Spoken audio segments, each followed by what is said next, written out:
Sentuh hatiku ya Tuhan, mencintaimu lebih lagi, sehingga mereka pun temuimu di dalamku,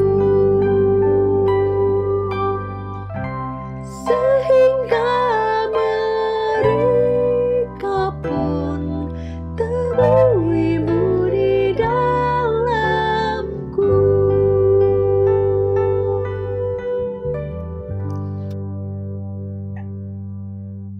Jemaat yang dikasihi Tuhan Yesus Kristus, pada hari ini, Minggu 10 Mei 2020, Bapak, Ibu, Saudara, sedang menyaksikan ibadah online GKI Pondok Indah. Selamat pagi. Apa kabar Bapak, Ibu, Saudara? Kami harap semua berada dalam keadaan sehat dimanapun kita berada. Sehubungan dengan masih diberlakukannya program pembatasan sosial berskala besar atau PSBB, mari kita bersatu hati dari tempat kita masing-masing untuk penyelenggaraan ibadah pada hari ini. Kami rindu melalui ibadah Ibu, Bapak, Saudara dapat menjadi sehati sepikir dengan Tuhan. Walaupun kita semua sedang berada di tengah keterbatasan. Sebelum memulai ibadah, mohon perhatian untuk pokok warta minggu ini.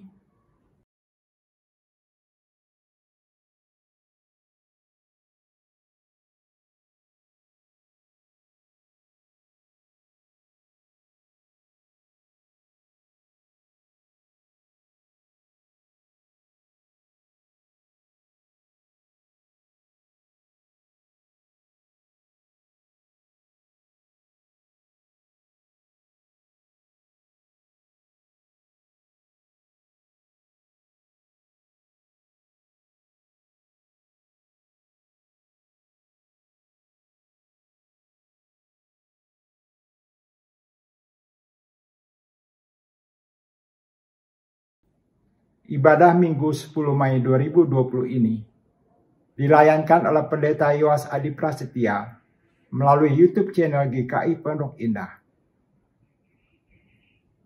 Demikian pokok warta minggu ini. Warta selengkapnya dapat dibaca dalam e-warta melalui WhatsApp GKI Pondok Indah, gkipi.org, serta aplikasi Android dan iOS GKI PI. Silakan menundukkan hati dan pikiran sebelum memulai ibadah.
Ibadah Minggu Paskah kelima ini berlangsung di dalam nama Allah Bapa, yang di dalam kuasa Roh-Nya yang kudus kita alami melalui Sang Anak, yang adalah Sang Jalan, Kebenaran, dan Hidup. Amin.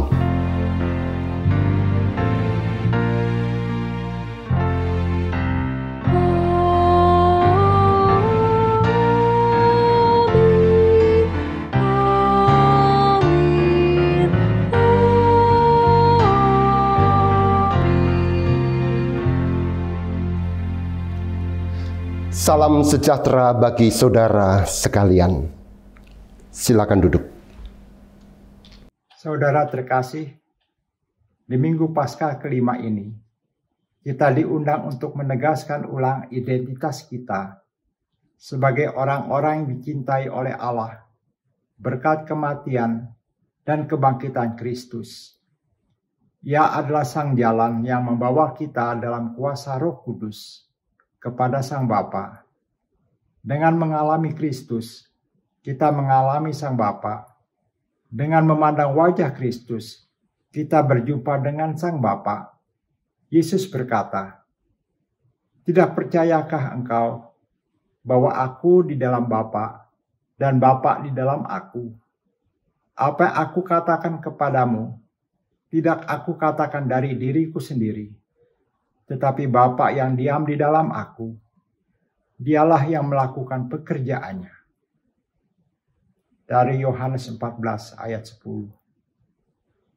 Mari kita menegaskan diri di hadapan Kristus, bahwa kita adalah milik Kristus, dan kita minta Ia merengkuh kita senantiasa ke dalam pelukan cintanya.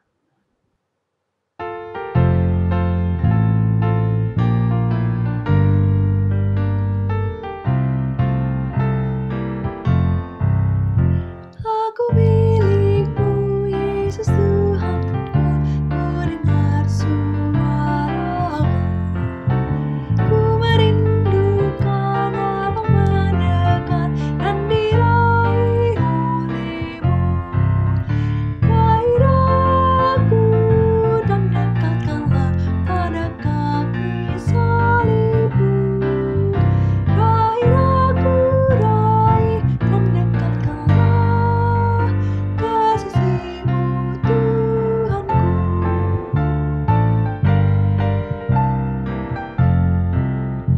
Aku hamba-Mu, Kau sucikanlah oleh kasih murni-Mu. Hingga jiwaku memegang teguh kehadap-Mu yang mulia. Raih aku dan dekatkanlah pada kaki salib-Mu. Raih aku, raih dan dekatkanlah kasih-Mu, Tuhanku.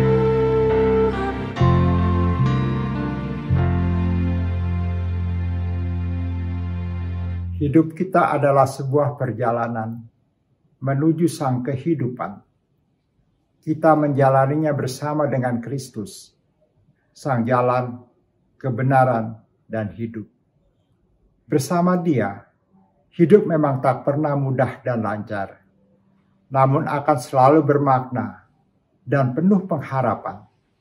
Maka dalam perjalananmu yang penuh beban bersama dengan Kristus, berserahlah terus padanya. Firman Allah berkata, "Serahkanlah segala kekhawatiranmu kepadanya, sebab Ia yang memelihara kamu." Dari 1 Petrus 5 ayat 7.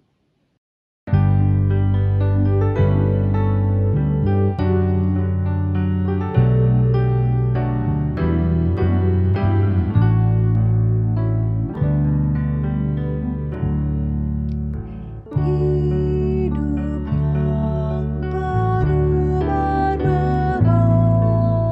dan terasa berat, di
Mari kita bangkit berdiri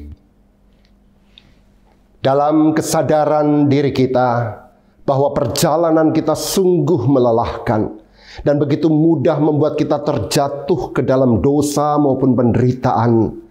Percayalah pada anugerah dari Allah.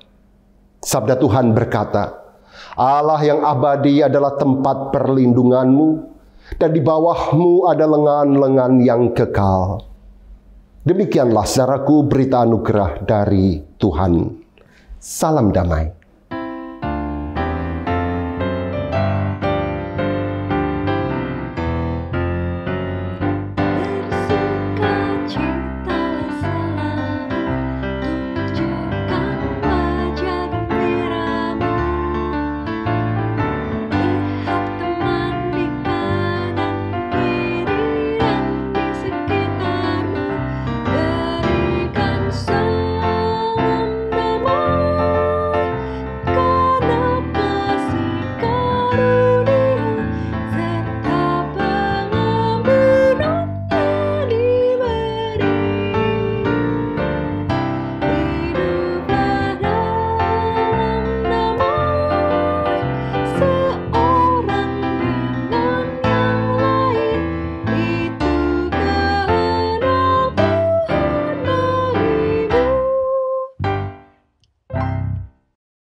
Jemaat Tuhan, mari kita bersatu di dalam doa sebelum kita mendengarkan sabda Tuhan. Ya Allah, di tengah dunia yang penuh dengan jalan yang kerap kali menyesatkan, Engkau menuntun kami pada sang jalan di dalam Putra-Mu Yesus Kristus. Di tengah dunia yang begitu banyak menawarkan kebenaran, yang justru kadang menyesatkan kami. Di dalam Kristus pula lah kami menemukan kebenaran sejati. Dan dengan itu pula kami Engkau rengkuh ke dalam kehidupan yang abadi di dalam Kristus. Oleh karena itu, izinkanlah kami pada saat ini membuka Alkitab kami, mendengarkan suara Allah melalui firman Tuhan di dalam Alkitab kami. Bersabdalah, sebab kami telah siap untuk mendengarkan. Kami berdoa di dalam Kristus, sang jalan, kebenaran, dan kehidupan. Amin. Pembacaan pertama, Kisah Para Rasul 7 ayat 55 sampai 60. Kisah Para Rasul 7 ayat 55. Tetapi Stefanus yang penuh dengan Roh Kudus menatap ke langit, lalu melihat kemuliaan Allah, dan Yesus berdiri di sebelah kanan Allah. Lalu katanya, "Sungguh, aku melihat langit terbuka, dan Anak Manusia berdiri di sebelah kanan Allah." Maka berteriak-teriaklah mereka, dan sambil menutup telinga serentak menyerbu Dia. Mereka menyeret Dia keluar kota, lalu melemparinya. Dan saksi-saksi meletakkan jubah mereka di depan kaki seorang muda yang bernama Saulus. Sedang mereka melemparinya, Stefanus berdoa, katanya, "Ya Tuhan Yesus, terimalah rohku." Sambil berlutut ia berseru dengan suara nyaring, "Tuhan, janganlah tanggungkan dosa ini kepada mereka." Dan dengan perkataan itu meninggallah dia. Demikianlah sabda Allah.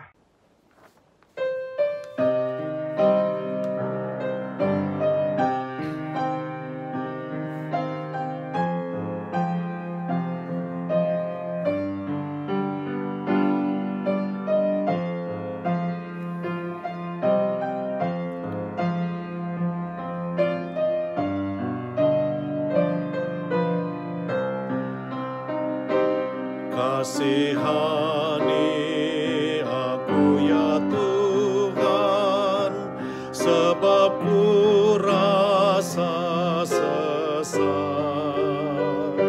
Selamatkanlah aku ya Tuhan, oleh kasih setiamu.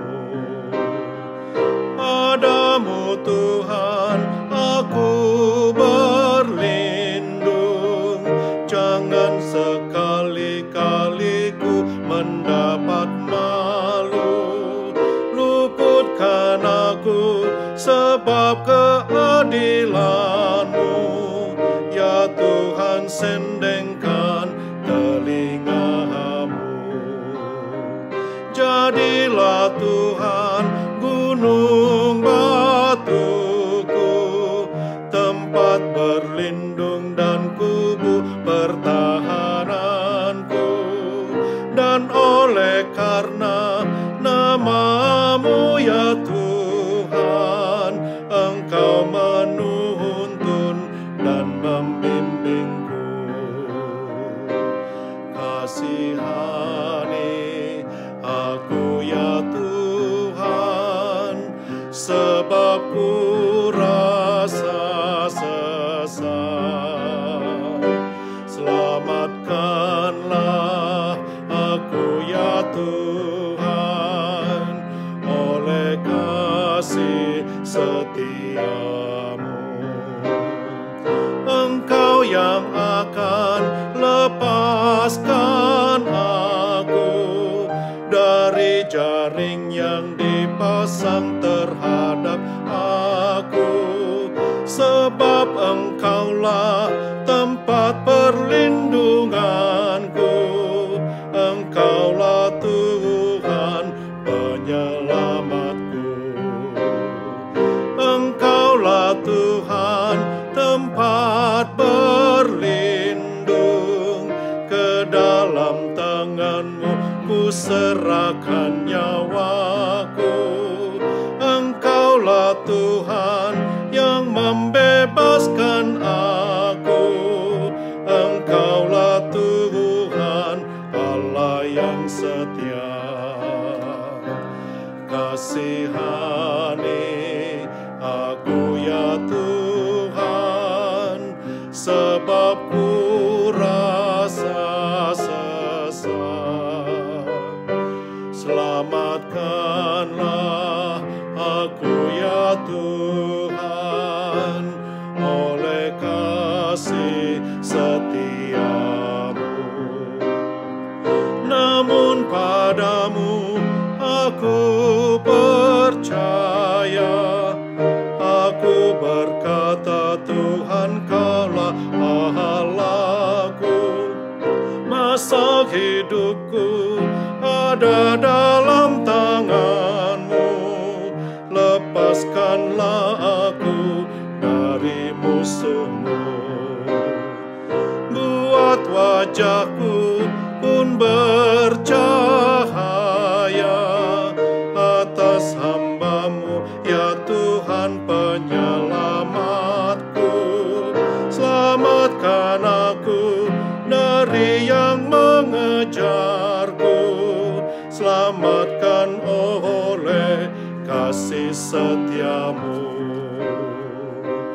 Kasihani aku ya Tuhan, sebab ku rasa sesat. Selamatkan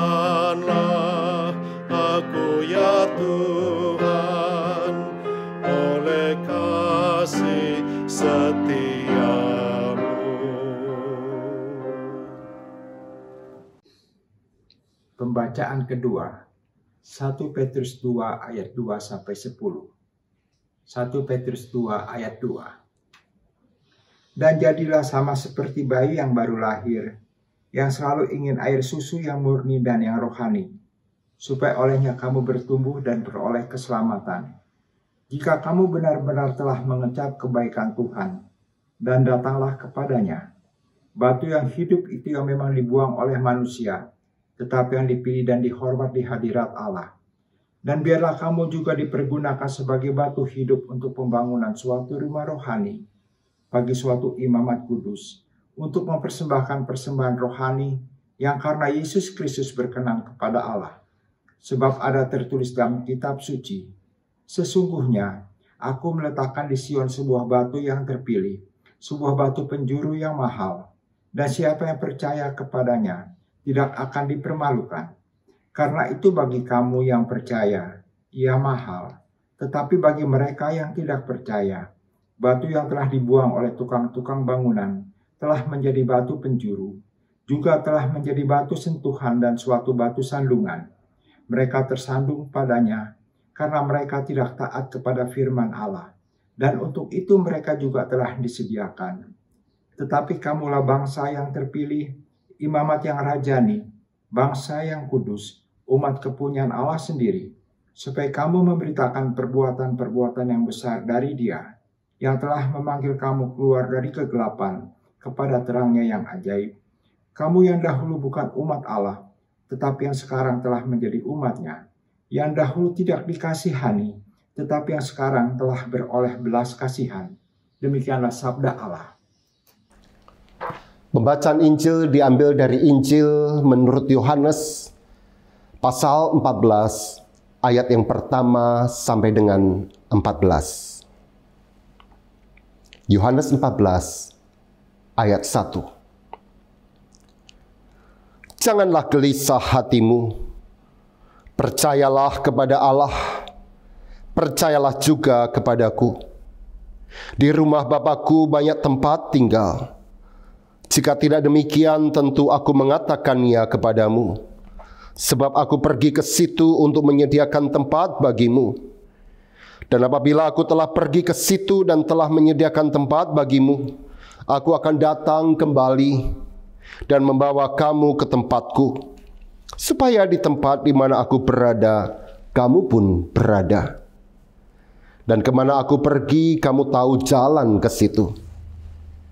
Kata Thomas kepadanya, Tuhan, kami tidak tahu kemana engkau pergi. Jadi bagaimana kami tahu jalan ke situ? Kata Yesus kepadanya, Akulah jalan dan kebenaran dan hidup. Tidak ada seorang pun yang datang kepada Bapa kalau tidak melalui aku. Sekiranya kamu mengenal aku, pasti kamu juga mengenal Bapa-Ku. Sekarang ini kamu mengenal Dia dan kamu telah melihat Dia. Kata Filipus kepadanya, Tuhan, tunjukkanlah Bapa itu kepada kami. Itu sudah cukup bagi kami. Kata Yesus kepadanya, telah sekian lama aku bersama-sama kamu, Filipus, namun engkau tidak mengenal aku. Barang siapa telah melihat aku, ia telah melihat Bapa. Bagaimana engkau berkata, tunjukkanlah Bapa itu kepada kami? Tidak percayakah engkau bahwa aku di dalam Bapa dan Bapa di dalam aku? Apa yang aku katakan kepadamu, tidak aku katakan dari diriku sendiri, tetapi Bapa yang diam di dalam aku, Dialah yang melakukan pekerjaannya. Percayalah kepadaku, bahwa aku di dalam Bapa dan Bapa di dalam aku. Atau setidak-tidaknya percayalah karena pekerjaan-pekerjaan itu sendiri. Aku berkata kepadamu, sesungguhnya barang siapa percaya kepadaku, ia akan melakukan juga pekerjaan-pekerjaan yang aku lakukan. Bahkan pekerjaan-pekerjaan yang lebih besar daripada itu. Sebab aku pergi kepada Bapa. Dan apa juga yang kamu minta dalam namaku, aku akan melakukannya, supaya Bapa dipermuliakan di dalam Anak. Jika kamu meminta sesuatu kepadaku dalam namaku, aku akan melakukannya. Demikianlah Injil Tuhan kita Yesus Kristus. Yang berbahagia adalah mereka yang mendengar dan melakukan sabda Tuhan dalam kehidupan mereka setiap hari. Haleluya. Haleluya, haleluya, haleluya.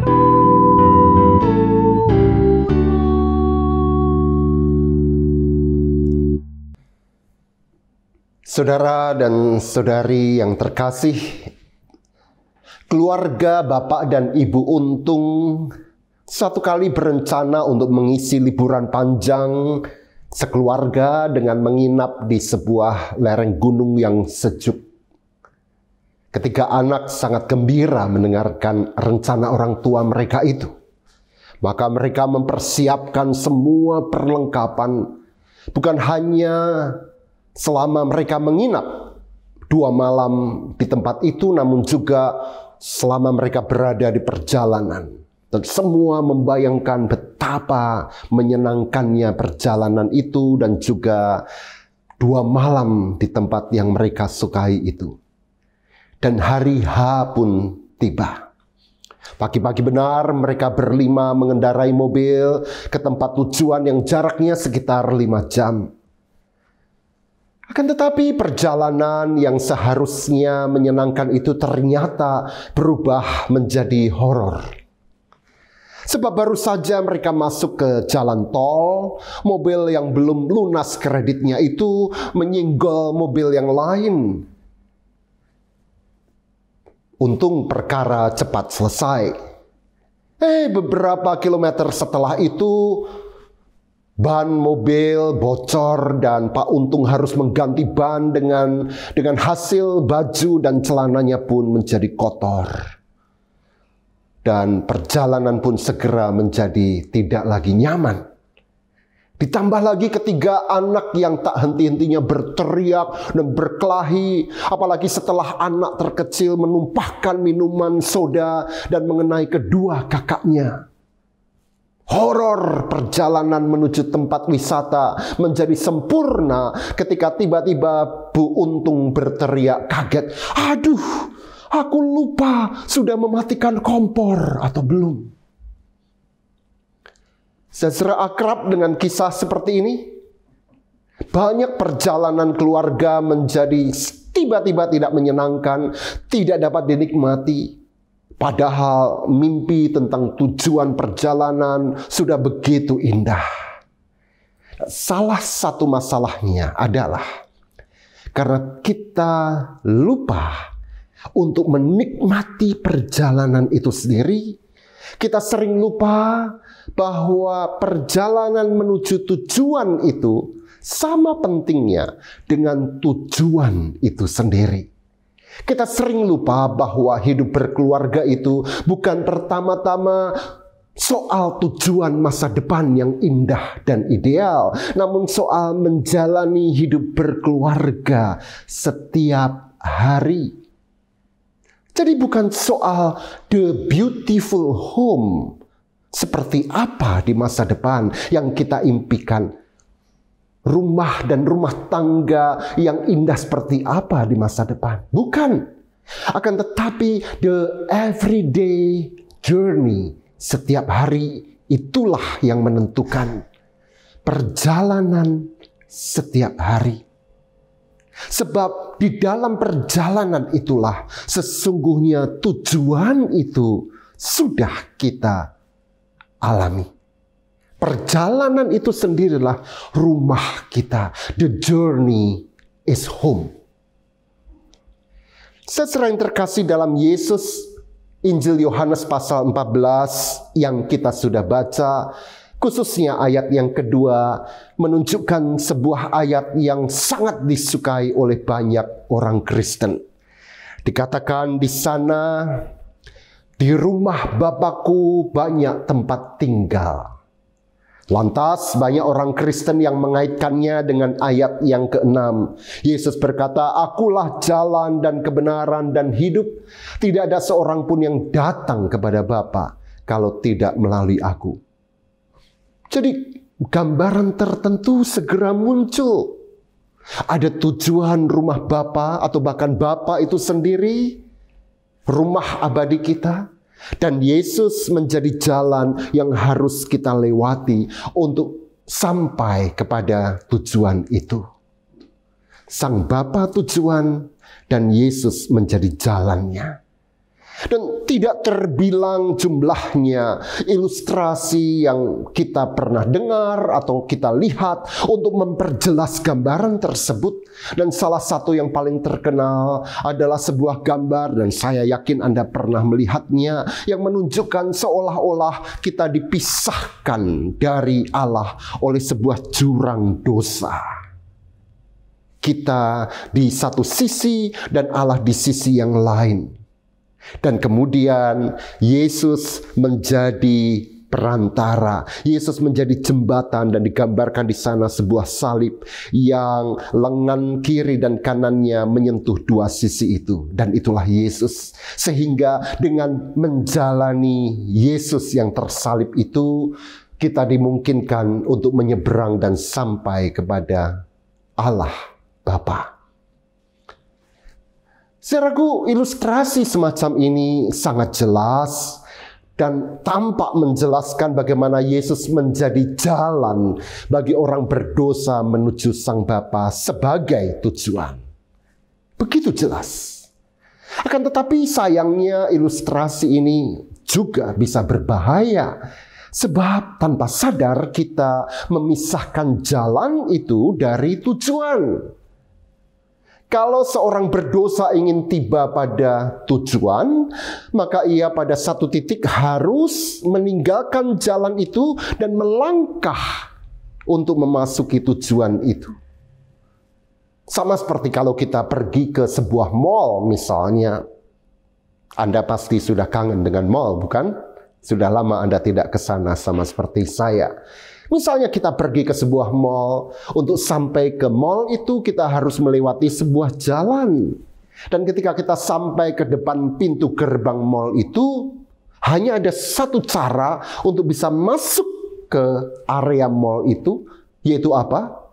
Kita meninggalkan jalan di belakang kita dan memasuki area mall. Karena jalan itu hanya membawa kita sampai ke depan pintu gerbang mall. Kita harus meninggalkan jalan itu untuk memasuki pintu mall itu. Dan ilustrasi yang tadi juga sama. Kita harus meninggalkan Yesus dengan salibnya itu dan kemudian sampai kepada Bapa. Dengan kata lain, saudara, Yesus sang jalan itu tiba-tiba menjadi sekadar sebuah alat untuk mencapai tujuan. Tujuan lebih penting daripada alat untuk mencapainya. Alat itu terpisah dari tujuan itu. Dan itulah sebabnya setelah Yesus berkata bahwa ia adalah sang jalan itu, maka pada ayatnya yang ke-8 Filipus kemudian merespons. Dikatakan ayat yang ke-8, kata Filipus kepadanya, "Tuhan, tunjukkanlah Bapa itu, tujuan itu kepada kami. Itu sudah cukup bagi kami." Coba perhatikan saudara, ternyata Filipus mencerminkan pemahaman yang keliru yang memisahkan anak dari Sang Bapa, jalan dari tujuan.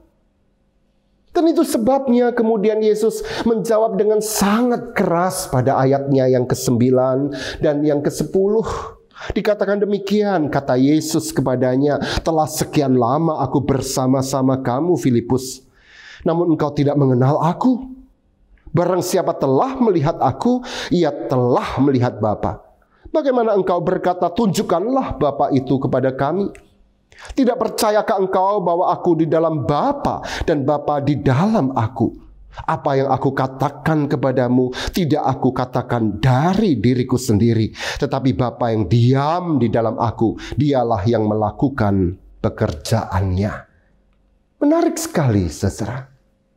Bahwa Yesus kemudian menjawab sang murid yang hanya peduli pada tujuan itu.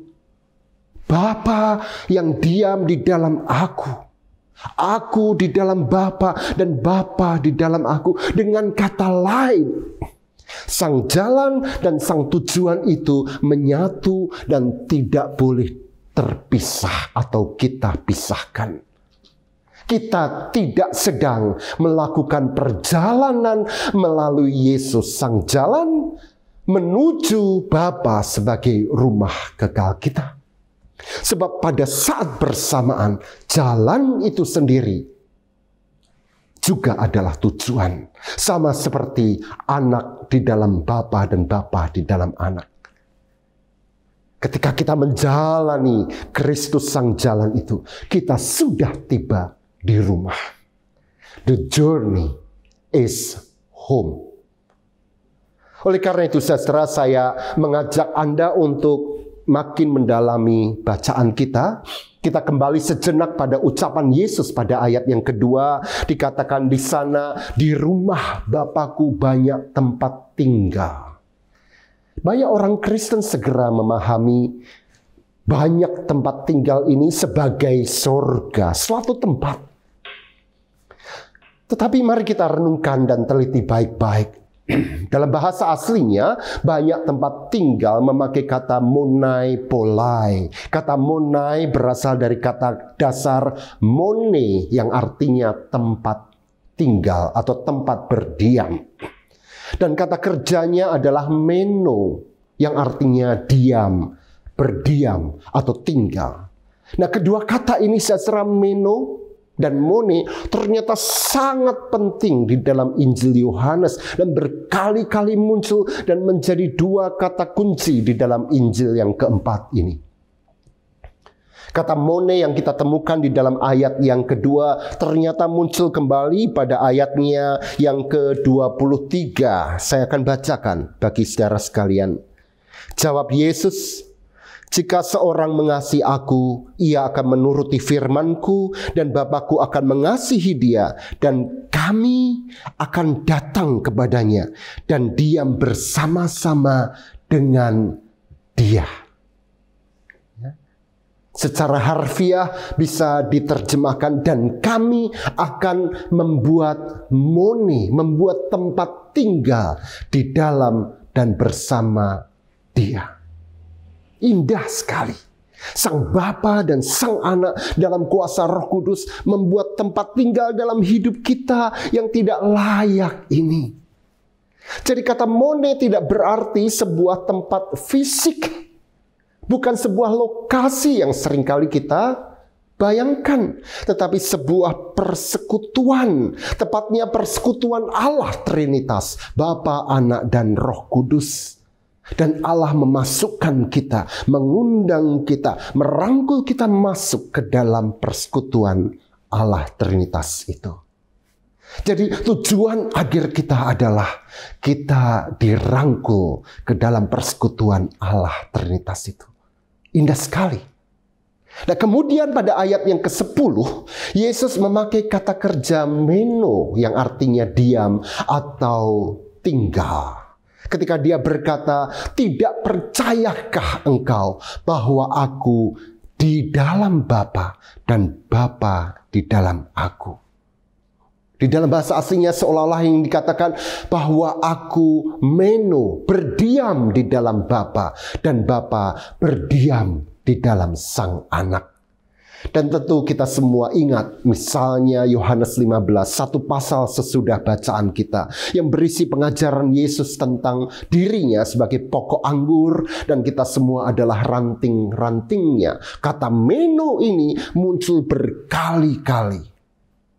Yohanes 15 ayat 4 misalnya, "Tinggallah meno di dalam aku dan aku di dalam kamu." Nah, semoga Anda bisa menangkap apa yang ingin saya sampaikan kepada Anda semua. Dan mari kita nikmati kebenaran ini. Bahwa ternyata yang pertama yang bisa kita pelajari dari firman Tuhan ini. Bahwa ternyata tujuan akhir hidup kita bukanlah surga sebagai sebuah lokasi, sebagai sebuah tempat. Namun Di dalam firman Tuhan, kata surga lebih menunjuk kepada persekutuan Allah Trinitas. Sebuah persekutuan cinta kasih ilahi. Dan kita mengharapkan bahwa kita mendapat bagian. Dan kita yakin kita mendapatkannya. Mendapat bagian ke dalam persekutuan cinta kasih Allah, Bapa, Anak, dan Roh Kudus itu. Yang kedua, saudara, kita juga belajar bahwa Kristus sang jalan dan Bapa sang tujuan itu ternyata tidak pernah terpisahkan. Kita tidak akan pernah sampai kepada tujuan itu jika tidak melalui sang jalan. Tujuan itu tidak kita alami kelak setelah kita mati, namun justru pada saat kita mengalami Kristus sang jalan di dalam anugerah dan iman. Pada saat bersamaan itu pula lah kita sudah mengalami sang Bapa. Sementara kita berjalan bersama Kristus, kita sudah berada pada tujuan hidup kita. Sebab the journey is home. Akhirnya yang ketiga, saudara, daripada mengarahkan diri kita kepada tujuan di masa depan, mari kita memusatkan perhatian dan hidup kita pada sang jalan, yaitu Kristus, kini dan di sini. Hidupilah apa yang dihidupi oleh Yesus. Sebuah jalan cinta kasih, sebuah jalan bela rasa, sebuah jalan pemihakan, sebuah jalan perjuangan pada keadilan, sebuah jalan hidup berbagi, sebuah jalan kebenaran, sebuah jalan menuju salib, namun juga jalan yang menuntun para murid dan perempuan-perempuan itu menjumpai kubur yang kosong. Banyak orang Kristen yang memperlakukan Yesus sang jalan hanya secara instrumental, sekadar sebuah alat untuk mencapai tujuan. Padahal dengan menikmati persekutuan dengan Kristus sang jalan dalam kuasa Roh Kudus, sesungguhnya kita sudah, saya ulangi, kita sudah menikmati persekutuan dengan sang Bapa itu sendiri. Cara pandang instrumental terhadap Yesus ini sangat jelas muncul ketika kita memperlakukan Yesus hanya sebagai alat untuk memuaskan kehidupan dan keperluan kita, kepentingan kita. Mengikut Yesus hanya ketika kita diuntungkan, dijaga, dipelihara, diberkati, dan seterusnya. Dan orang semacam ini lazimnya menyukai Yesus yang pemurah, yang penuh senyum memberikan berkat. Namun kemudian tidak suka dengan Yesus yang merelakan dirinya, berkorban, menderita demi cinta kasih. Ketahuilah bahwa orang-orang Kristen di dalam kisah para rasul seringkali disebut sebagai para pengikut sang jalan. Itulah sebutan awal bagi orang-orang yang percaya pada Kristus bahkan sebelum mereka disebut Kristen. Dan mereka adalah orang-orang yang dikejar, dihina, ditindas. Sebab mereka sangat memahami bahwa Kristus sang jalan itu telah menjalani seluruh jalan cinta kasih hingga sampai batas yang terakhir, yaitu salib dan kematian. Akan tetapi di atas salib itulah justru kedekatan Kristus dengan sang Bapa tampil paling jelas. Justru ketika Yesus berteriak, "Ya Allah, mengapa Engkau meninggalkan aku?" Di situ terdapat cinta kasih ilahi, persekutuan Bapa, Anak, dan Roh Kudus yang paling agung, paling besar, yang menjadi jelas di dalam kebangkitan Yesus. Maka hari ini saya ingin katakan kepada Anda, kita semua, Anda dan saya, tidak dapat menjalani hanya sebagian dari sang jalan itu, yaitu hal-hal yang aman, yang nyaman, dan menguntungkan diri kita. Lantas kita menolak bagian yang sukar, penuh kerikil dan terjal dari sang jalan yang sama. Sebab percaya dan hidup bersama dengan Yesus selalu menjadi satu paket. You take it all or leave it. Sebab Injil yang separuh bukanlah Injil sama sekali. Tapi satu hal yang saya janjikan, yaitu ketika kita semua mengikuti Yesus Sang Jalan di setiap langkah hidup kita, meneladani Dia di dalam cinta, kebenaran, dan keadilan, maka kita sungguh-sungguh akan mengalami persekutuan Bapa, Anak, dan Roh Kudus itu. Sebab kita mengalami tujuan itu, Sang Bapa itu. Bukan kelak, tetapi saat ini, ketika kita menjalani hidup sepenuhnya sebagai satu paket dengan Sang Jalan itu. Mengapa? Sebab kita menemukan tujuan itu, rumah abadi kita di dalam Sang Jalan. The journey is home. Tuhan memberkati kita. Amin. Marilah secara bersama kita ikrarkan pengakuan iman kita menurut pengakuan iman rasuli. Aku percaya kepada Allah, Bapa yang Maha Kuasa, Khalik langit dan bumi, dan kepada Yesus Kristus, Anaknya yang tunggal Tuhan kita, yang dikandung dari Roh Kudus, lahir dari anak darah Maria, yang menderita sengsara di bawah pemerintahan Pontius Pilatus, disalibkan, mati dan dikuburkan, turun ke dalam kerajaan maut. Pada hari yang ketiga, bangkit pula dari antara orang mati, naik ke surga, duduk di sebelah kanan Allah, Bapa yang Maha Kuasa, dan dari sana Ia akan datang untuk menghakimi orang yang hidup dan yang mati. Aku percaya kepada Roh Kudus, gereja yang kudus dan am, persekutuan orang kudus, pengampunan dosa, kebangkitan orang mati, dan hidup yang kekal. Amin. Jemaat Tuhan, mari kita membawa seluruh beban dan pengharapan kita di dalam doa syafaat kita. Kita berdoa. Ya Allah penuh cinta, izinkanlah kami membawa seluruh keluh kesah, pengharapan, dan syafaat kami. Kami berdoa bagi keluarga-keluarga di dalam komunitas GKI Pondok Indah ini, yang bergumul untuk terus memperjuangkan kehidupan. Baik mereka yang bertahan di rumah, maupun mereka yang terpaksa harus bekerja di luar. Berikanlah kekuatan, kesabaran, ketahanan, namun juga kegembiraan menyambut kehidupan dari Tuhan setiap hari. Kami berdoa bagi mereka yang anggota keluarganya sakit, baik di rumah maupun di rumah sakit. Baik karena terjangkit virus COVID-19, maupun mereka yang menderita sakit jenis yang lain. Engkau, ya Allah, kiranya memberikan kepada mereka kesembuhan.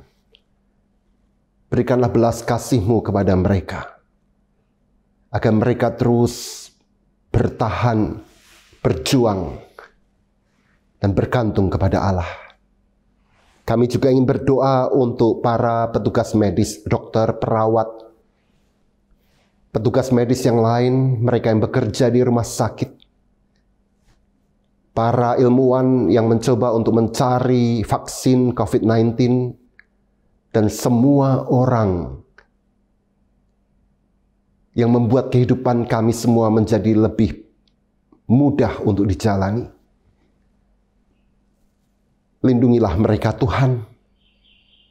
Biar belas kasihan-Mu terus menaungi dan merengkuh mereka.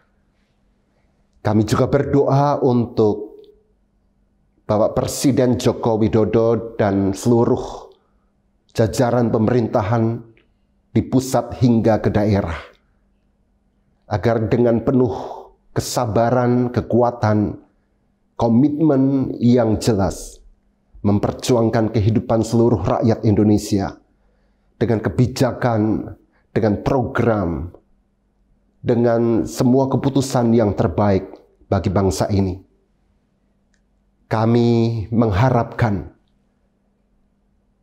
bahwa pada saatnya bangsa kami, bahkan seluruh dunia ini, akan membuka pintu-pintu berjumpa dengan seluruh warga yang lain, menikmati kehidupan baru yang Tuhan berikan bagi dunia ini. Kami berdoa secara khusus bagi mereka yang di masa yang murung ini harus bergumul dengan keadaan mental mereka. Mereka yang lebih rapuh karena harus hidup dalam kecemasan bahkan depresi. Engkau, ya Allah, di dalam kuat kuasa Roh-Mu yang kudus, memberikan kekuatan batin kepada mereka. Hadir dan mereka rasakan kehadiran-Mu bagi mereka. Mereka yang berjuang karena terpapar secara ekonomi oleh situasi bersama ini. Engkau menyediakan setiap hari bagi mereka, ya Allah. Sama seperti Engkau memelihara kami. Inilah doa-doa kami yang kami panjatkan dengan penuh kesadaran bahwa kami bergantung pada Dikau. Kami bawa seluruh doa ini hanya di dalam Kristus yang telah mengajar kami berdoa. Bapa kami yang di surga, dikuduskanlah nama-Mu, datanglah kerajaan-Mu, jadilah kehendak-Mu di bumi seperti di surga. Berikanlah kami pada hari ini makanan kami yang secukupnya. Dan ampunilah kami akan kesalahan kami seperti kami juga mengampuni orang yang bersalah kepada kami. Dan janganlah membawa kami ke dalam pencobaan, tetapi lepaskanlah kami dari yang jahat. Karena Engkaulah yang empunya kerajaan dan kuasa dan kemuliaan sampai selama-lamanya. Amin. Kini saatnya untuk memberikan persembahan syukur kita kepada Tuhan. Firman Tuhan yang melandasi persembahan kita. Hendaklah masing-masing memberikan menurut kerelaan hatinya. Jangan dengan sedih hati atau paksaan. Sebab Allah mengasihi orang yang memberi dengan sukacita. Dari 2 Korintus 9 ayat 7. Bapak Ibu yang rindu memberikan persembahan, dapat memberikannya melalui nomor rekening yang tertulis di layar kaca atau scan barcode yang disediakan. Mari kita bernyanyi, Ku dengar berkat-Mu turun, dari Kidung Jemaat 235, bait 1 dan 7.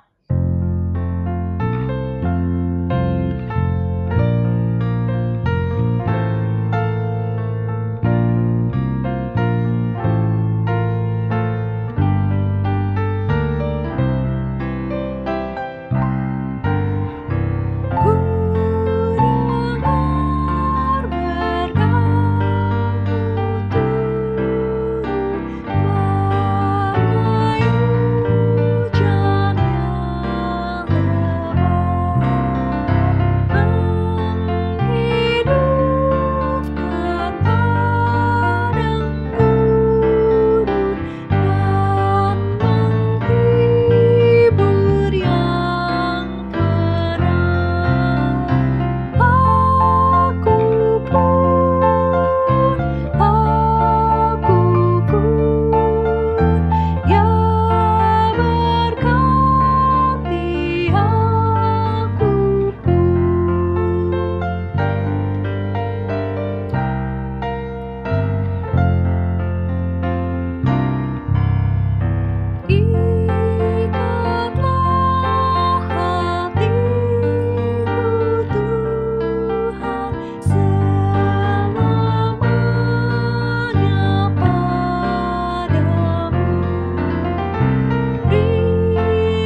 Jemaat kami undang untuk bangkit berdiri.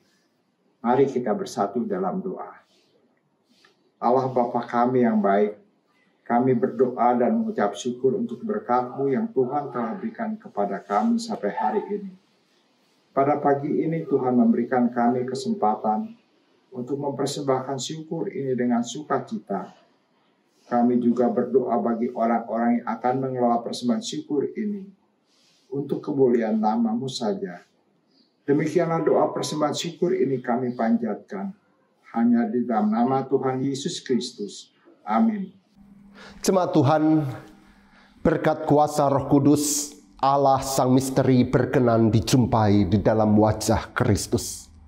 Berkat kuasa Roh Kudus, Kristus sahabat kita berkenan dijumpai di dalam wajah sesama kita.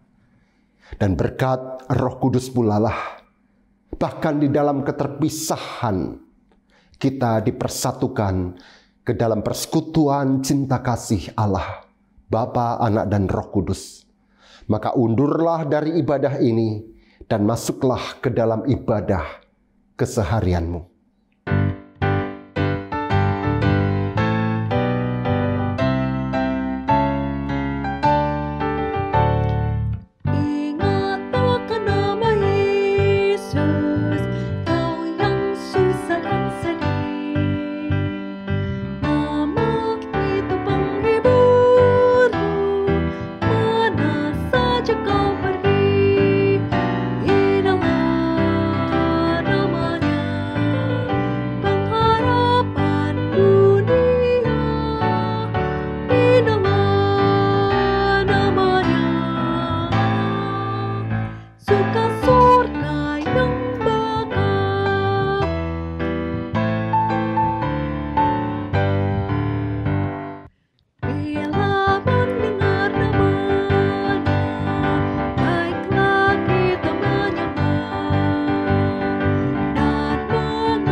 Dan terimalah berkat Tuhan. Kiranya Kristus Sang Jalan mendampingimu dalam perjumpaan dengan Sang Bapa dari hari ke hari. Kiranya Kristus Sang Kebenaran menerangi langkahmu hingga engkau memperoleh keberanian untuk mewartakan sabda Allah di dunia yang bising ini. Kiranya Kristus Sang Hidup memberimu kehidupan, memberimu keberanian untuk memperjuangkan kehidupan di tengah kematian yang mengancam kita.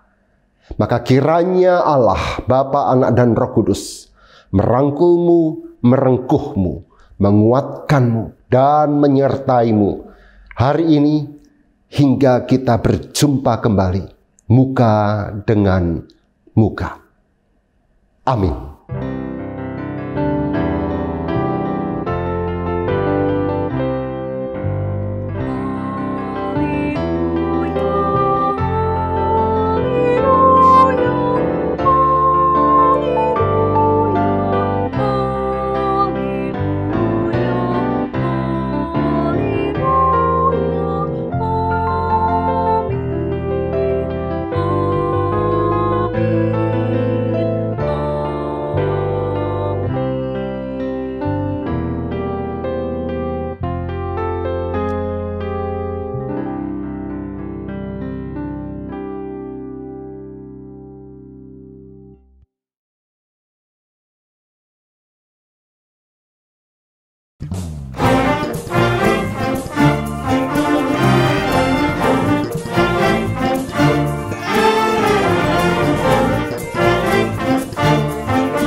tak pernah